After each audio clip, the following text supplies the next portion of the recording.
Dalışın 500 yıllık bir geçmişi olduğunu biliyoruz. Ama ilginç bir şekilde insanlar hala dalışla alakalı birçok yanlış bilgiye sahipler. Tabii bilgiye erişimdeki kısıtlılık, korkular ve en önemlisi tembellik insanı her türlü bilgiye inandırabilir. Bir de insan ilk öğrendiğine o kadar sıkı tutunuyor ki sonra onu düzeltmek için kastırıyorsun ama...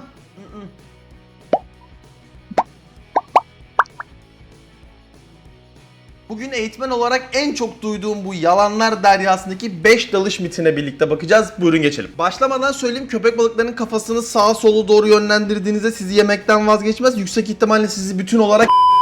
Evet, listemize geçelim. 5'ten 1'e doğru gideceğim ki heyecanı artsın. Listemizdeki ilk madde yani 5 numara, dalışta kulağım batlar. Ben bunları ileride kulak zarı esnek liflerden oluşur, mukozal epitelden oluşur şeklinde teknik anlatacağım. Anlatacağım ki Türkçe kaynak olsun. Yani benim en başından beri hedefim bu. Şimdi biraz yarı teknik yarı sportif olarak anlatacak olursam patlamaz. Patlar da öyle hep patlamaz. Bununla ilgili size 2 tane şey söyleyeceğim ve endişeniz varsa tamamen yok olacak. Tabii insanların en çok korktuğu konunun başında geliyor kulak zarı patlaması. Şunu söyleyeyim ki kulak zarınız patladığında sağır olmazsınız. Kulak zarı kendini yenileyen bir yapıya sahiptir. Tek soruda 2 tane daha mit elemiş olduk. Kulak zarı ses iletimi işlevlerinin dışında bir sigorta görevi görür. Nasıl ki evinizde sigorta aşırı bir elektrik yüklenmesine karşı sizi koruyorsa, kulak zarı da aynı şekilde kulağınızı dış ortamdan ve basınç farklarından korumak için vardır. Kulak zarının yırtılması tabii ki istenmeyen bir senaryodur ama kulak zarı ortalama 3-4 hafta içerisinde kendini yeniler. Nadiren iyileşmesi gecikiyor. O durumlarda zaten size doktorunuz yardımcı olacaktır. İyileşme sürecinde ne yapacaksın? Kulağını koruyacaksın. İşte duş alırken dikkat edeceksin. Doktorun söylediklerini yapacaksın. İyileşecek. İkinci söyleyeceğim şey çok basit bir hareketle, bizim manevra dediğimiz hareketlerden bir tanesiyle kendinizi bu durumdan koruyabilirsiniz. En basiti şu.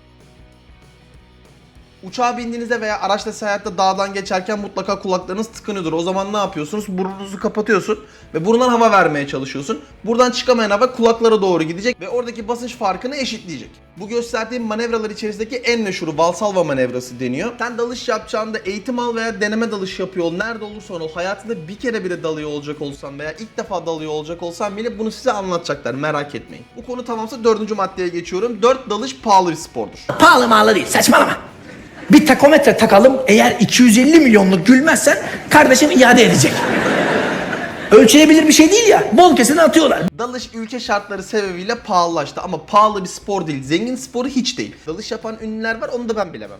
Dalışa başlamak için ekipman almanıza gerek yok. Yıllarca ekipmansız dalış yaptım. Eğitmen bile oldum. Dalış tekneleri, özellikle Türkiye'deki dalış tekneleri bütün ihtiyaçlarınızı karşılıyor. Bütün ekipmanlarınız orada bulunuyor. Sen sadece havlunu, mayonu, bikinini alacaksın, gideceksin. Her şeyde olduğu gibi bir bedeli var tabii ki. Bir eğitmen seninle birebir olarak 3-4 gün ilgileniyor. Sana yeni bir sporu öğretiyor. Yeni yetenekler kazandırıyor. Yeni beceriler kazandırıyor. Tabii ki bunun bir bedeli var. Ama kazandıklarınızla harcadığınızı kıyasladığınızda pahalı bir spor olmadığını rahatlıkla söyleyebilirim. Sıra 3 numarada. 3 numara, dalışta vurgun yenir. Vurgun denilen şeyin adı dekompresyondur. Dekompresyon hastalığı, dekompresyon dalış yapan arkadaşım sana sesleniyorum, dekompresyon. Bununla ilgili hep verdiğim cevap şu: siz standart bir dalış yapıyorsanız vurgun yemek için, yani dekompresyona girmek için üstün bir çaba harcamanız gerekiyor. Kendi canına kastın olması lazım. Dekompresyon hastalığına yakalanmanın 2 ana faktörü var. Bunlardan ilki derinlik, ikincisi bu derinlikte geçirilen süre. Bu 2 ana faktöre bir tane artı bir eklemek istiyorum. O da çıkış hızı. Bu konu o kadar uzun ve detaylı bir konu ki 2 video bile rahatlıkla ayırabilirim ama temel olarak anlatacak olursam, sizin nefes aldığınız havada bulunan azotun dalış yaptıkça, derine indikçe kana karışması ve orada vakit geçirdikçe vücudunuzda birikmesiyle alakalı bir durum.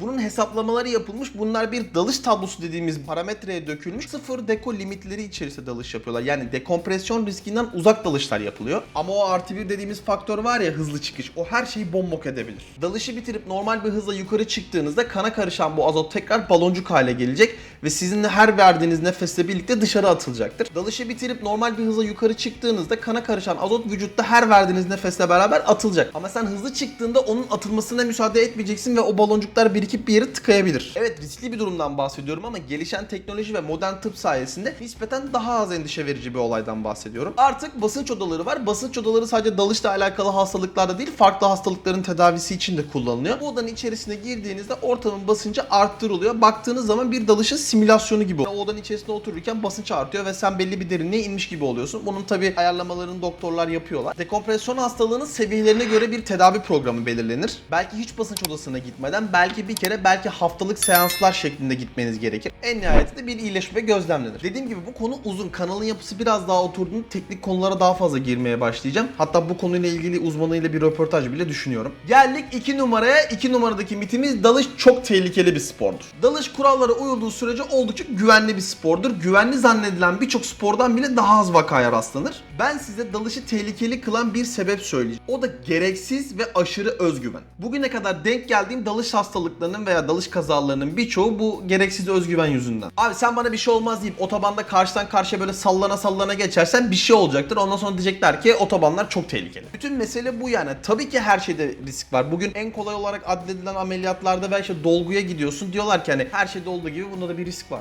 Dalışı en iyi şekilde öğrenin, iyi ve güzel eğitmenlerle çalışın, güzel dalış merkezleri dalış yaparsanız hiçbir sıkıntınız olmaz. Tatlı tatlı dalışa gider gelirsiniz. Hiçbir sıkıntı olmaz derken yine söylüyorum, her şeyde bir risk vardır. En çok söylenen ve yanlış bilinen mitler listesinde bir numarada abi 5 metrede görülecek bir şey yok, 40-50 metreye gitmemiz lazım. Güzel şeyler görmek için derine inmek lazım. Dalış yapmayanların dalış yapanlara ilk sorduğu soru en çok kaç metreye daldın? Kaça kadar dalabiliyorsun? Bir tane kadın varmış 200 metreye dalmış. Bir tane adam 150 metreye şöyle dalmış. Şimdi derine dalmak çok heyecanlı ve güzel görülse de, ki dalışın zaten çıkış amacı bu. Dalıcılar hem ışığın fazla olduğu hem de su sıcaklığının fazla olduğu daha sığ derinliklerde dalışlarını yaparlar. Çok da fazla şey görürler. Sizin bugün sosyal medyada gördüğünüz o fotoğraflar, videolar 40-50 metrelerde çekilmedi muhtemelen. Zaten bütün dünyada dalışın sportif limiti 30 metre. Temel seviye bir eğitim aldığınızda dalacağınız derinlik 18 metre olur. 2 veya daha üzeri eğitmen ne olursanız olun, dalacağınız sportif dalış limiti 30 metredir.